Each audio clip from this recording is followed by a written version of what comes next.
That's a new partner and definitely a big new sponsor coming in full-time to NHRA. And to give you a little more detail about that, I'm going to turn this microphone over to the Senior Vice President of Competition for the National Hot Rod Association, Mr. Graham Wright. Thank you, Alan. Thank you, everybody, for turning out today and helping kick off the start of the 2017 season. We're excited. We've all kind of had cabin fever the last month or so. It's like, when are we going to get going? When are we going to get going? 10 or 12 races from now, we'll all be tired and say, damn, we need a break. But right now, we're excited. We're thrilled. We've got a lot of good things going on. Last year was an interesting year for NHRA, and I've been involved in the sport over 50 years. I know I don't look that old, but trust me, I am. And been with NHRA 34 years, and a lot of stuff happened last year, a lot of exciting stuff.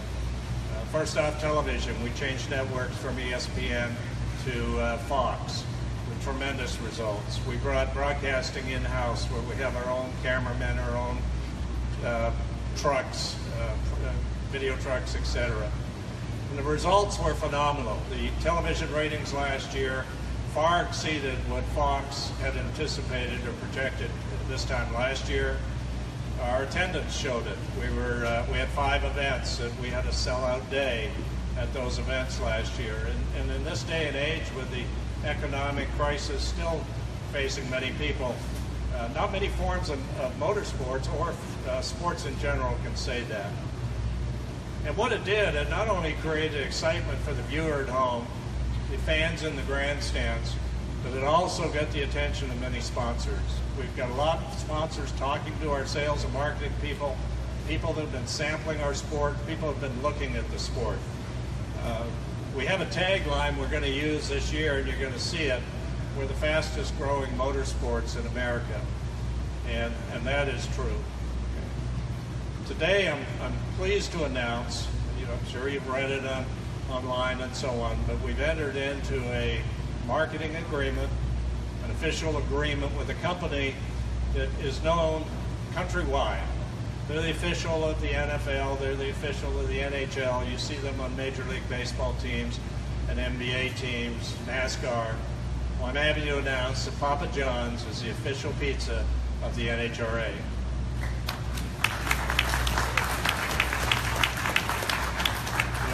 They tested the waters with our company last year with the Don Schumacher team, driven by Leah Pritchett. Of course, Leah does an excellent job, as does the whole Schumacher team.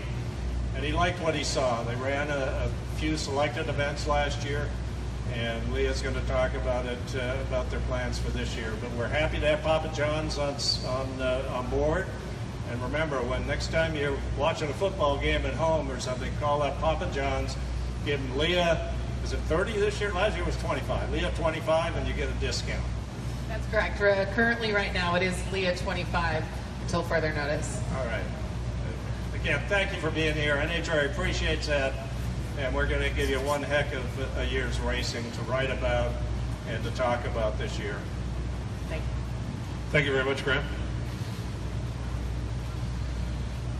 Leah, for those of you that don't know, is the perfect embodiment of NHRA, from starting at a young age to making it into the professional ranks. She started her career in the NHRA Junior Drag Racing League, where now kids as young as 5 years old can start learning the responsibility, learning to drive the cars, and learning to get involved in competition. As they get older, they go faster, and the competition level gets higher and higher. Leah was a champion in the Junior Drag Racing League, and then took kind of an interesting route, whereas a lot of the graduates of those leagues will move on into our Lucas Oil Series. Stock, super comp, super gas, and make their way that way. Leah actually got involved in nostalgia racing, drove a nostalgia funny car, where she was a champion in the NHRA Heritage Series as well. Got involved with the Pro Mod Series, where she was a 3-time national event winner, and then finally on to Top Fuel, where last year she realized a lifelong dream of winning an NHRA national event in Top Fuel. And that was just the beginning of what turned out to be an absolutely ridiculous season. Her team owner decided to retire about 6 races in, closed up shop and quit. That wasn't enough to keep her down.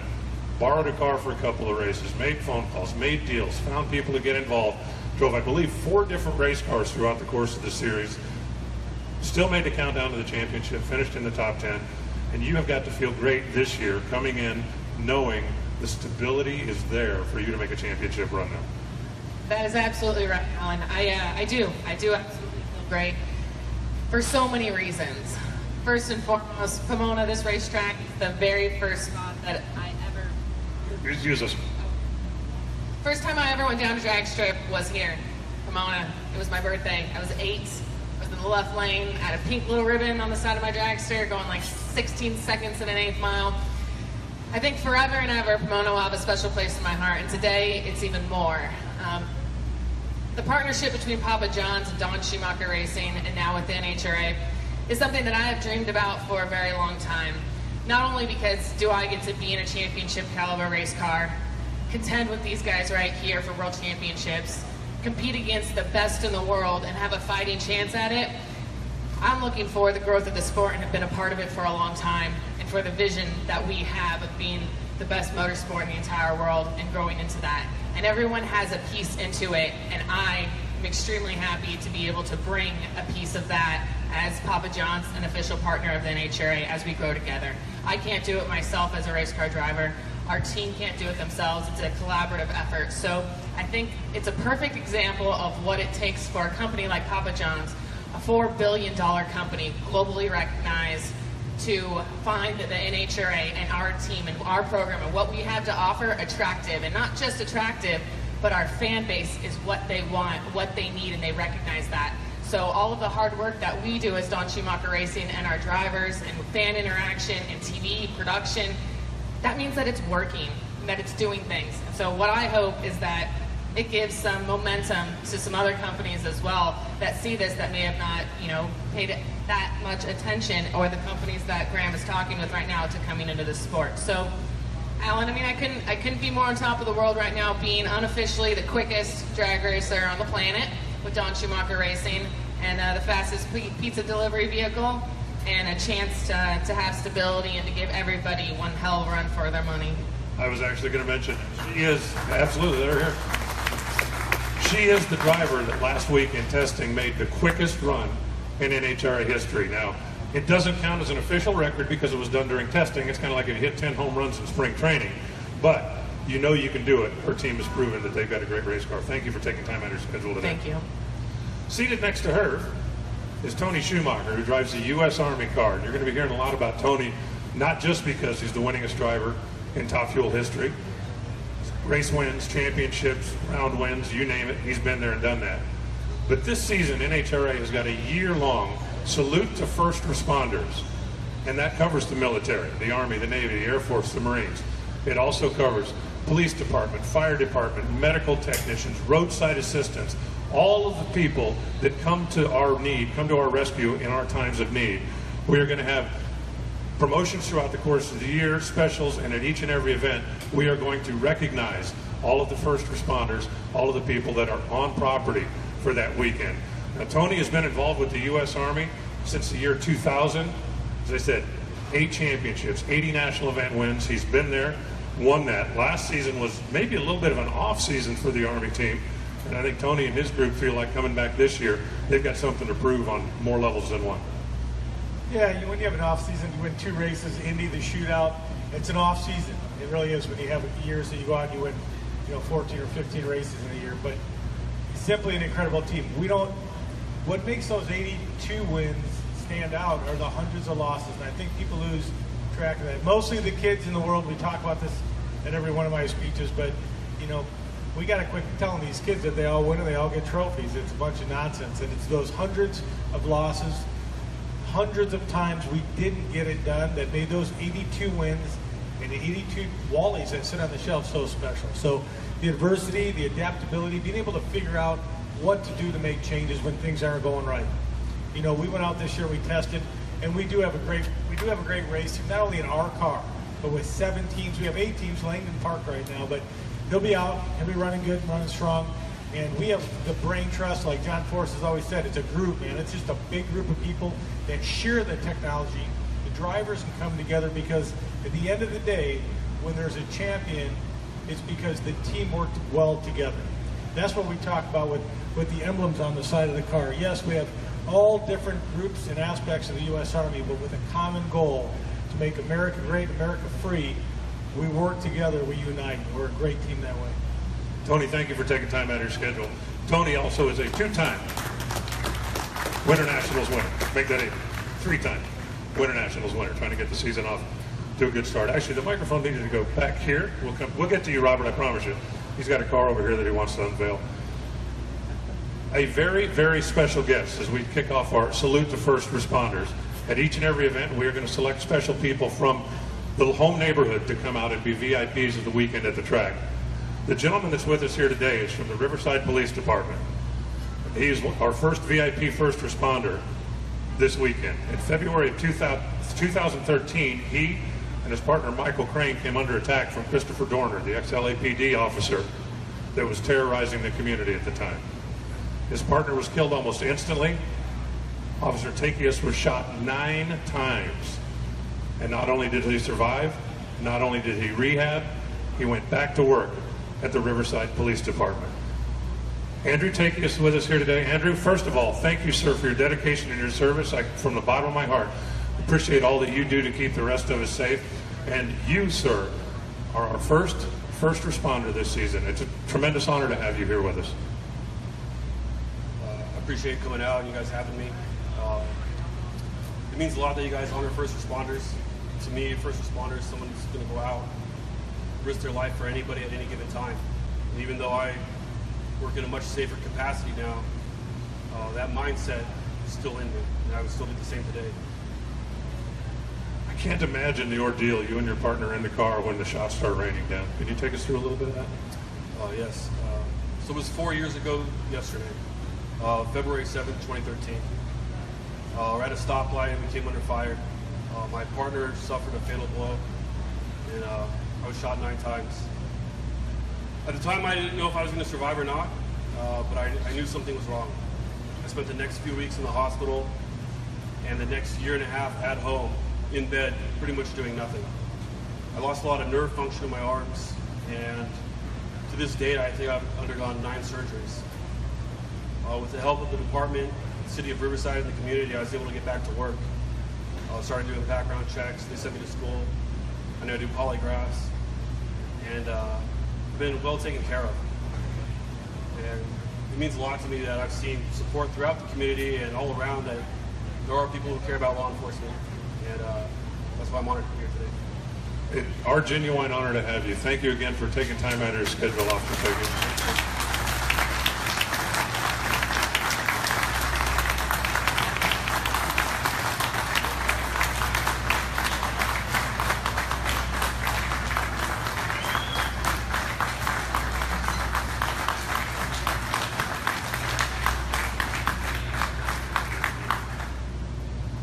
We at NHRA have our own group of first responders.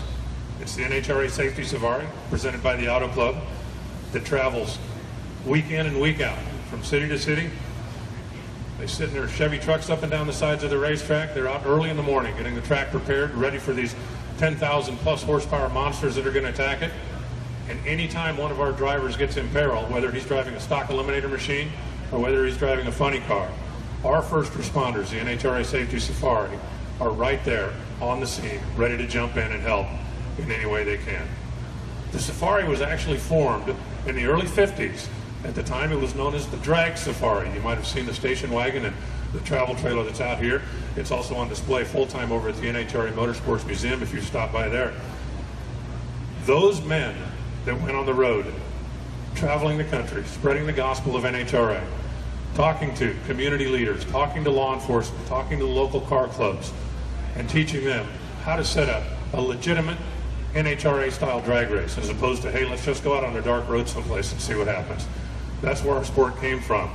It certainly has evolved into just this amazing spectacle that we have now. We are very fortunate today to have one of the original members of the Safety Safari. There were 4 drivers that went on tour: Bud Coons, Eric Rickman, Chick Cannon, and a 4th member that rotated from time to time.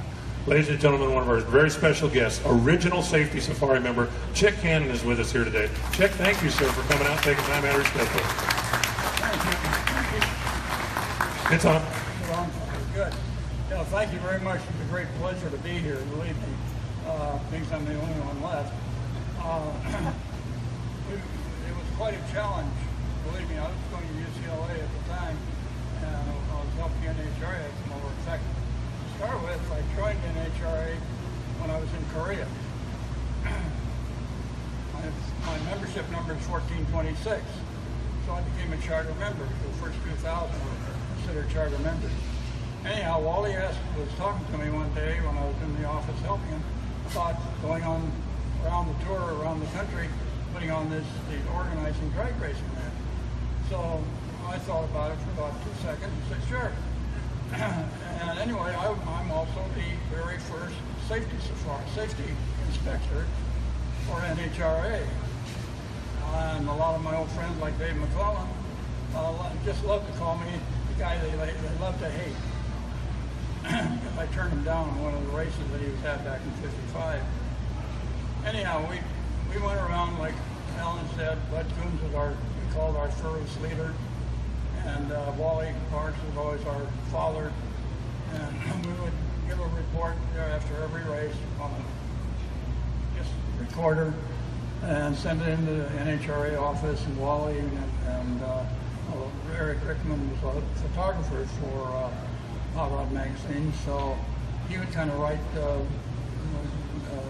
story and that, and along with our help, tell them what was going on. So we send these reels back and forth in the mail. That was our way of communication, because now we can do it with computers. But anyway, we put on 10 races in 10 weeks the first year. The second year, in 1955, we put on 19 races in 19 weeks. And the last race of the year was at Great Bend, Kansas, which is geographically about 70 miles from dead center USA. And that was the first what we called the Big Go, which is now held in Indianapolis. And we did a lot of training. My job, not only safety inspection, but was to training the local hot rodders and the clubs. We always had a car club that we would deal with in the area. And I would treat Friday nights, I would get them together and talk to them about the safety, how to safety inspect the vehicle if we're racing, and also classifying. In fact, I had a little 6-inch slide rule that I used for figuring out what class they would go in. A lot different than a calculator or computers that they have now. Anyway, it's been a great experience for me. It's been a great life. I've been a lover of NHRA. Wally and I were good friends for years. Bud Coons and I were friends for many, many years. And it's just been an honor to be part of NHRA. I appreciate all that they've done, all that we've done for all the racers in the country. Wally and I many times said we never thought it'd become something like this, but we're glad to see it happen. Thank you, sir, for being out there planting the seeds, and thank you for taking time out of your schedule to join us today. Again, an original member of the NHRA Safety Safari. The next person that we're going to hear from is the Corporate Communication Manager for the Auto Club of Southern California. Now, the Auto Club obviously is a big friend and big supporter of the National Hot Rod Association on all levels, from sponsoring Robert Hight's funny car to having the naming rights for all of the drag strips in Southern California, as well as the NASCAR track. They are also very heavily involved with California Highway Patrol. They work on various programs together. Safety, safety, safety is what the Auto Club is dedicated to. And they also fall into that first responders category, because let me tell you something, when you're out on the side of the highway with a flat tire and don't know what to do, who are you going to call? It better be the Auto Club. So we're very fortunate to have Jeffrey Spring, the Corporate Communications Manager for the Auto Club of Southern California. Jeffrey, thank you for coming out today. Thank you very much. I want to say thanks, first of all, to the NHRA for honoring first responders this entire season. I think it's a great program. We're grateful for being able to be part of that. And also thanks to John Force Racing for changing the livery on Robert Hight's Chevy Camaro Nitro Funny Car to feature the colors of the CHP, as I can't wait to see what's under this hood over here. Just to say, let you know why we're involved with this and the CHP, why did we select the CHP? We've got a relationship and a history with the CHP that goes back about 88 years to 1929 when the CHP was established. 5 years before that, or going on 5 years before that, the Auto Club had its own highway patrol service. And we were on the road servicing, providing service to stranded motorists, fixing road signs, sweeping broken glass off the roads, and assisting with some auto theft recovery.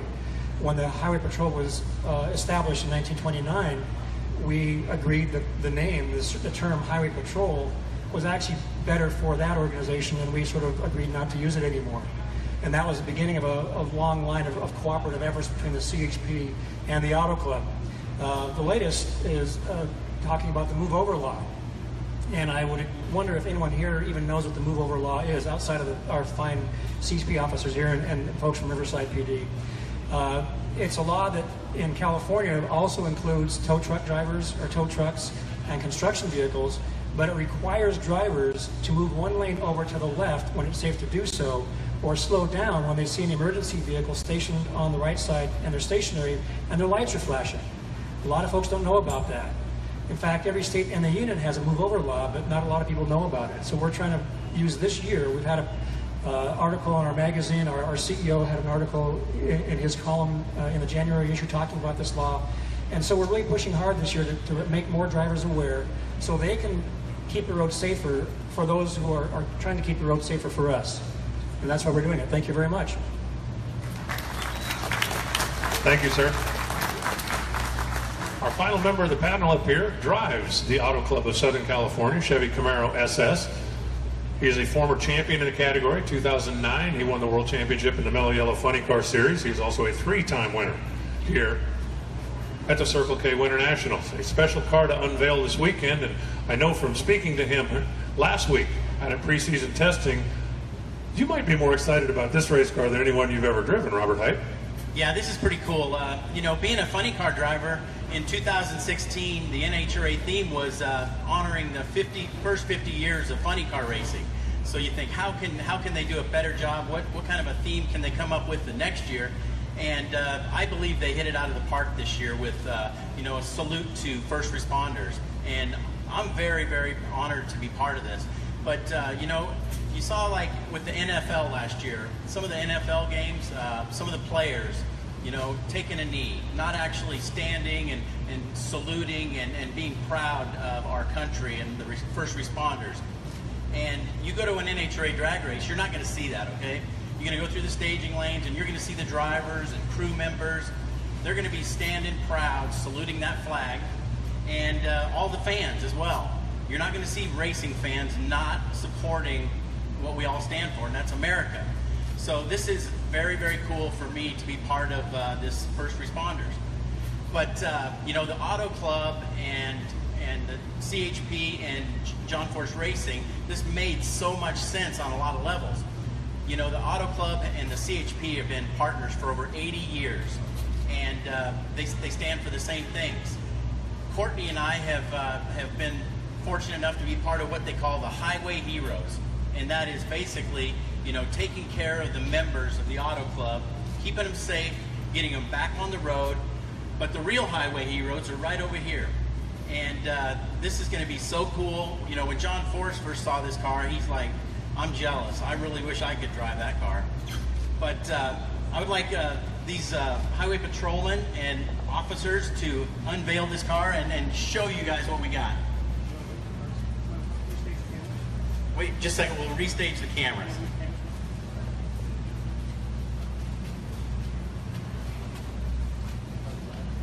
You know, Robert, it occurs to me, you put a flashing light on top of that, the guy in the other lane will have to pull over and slow down. I'm just saying. They're not very aerodynamic. Is everybody ready? All right, guys.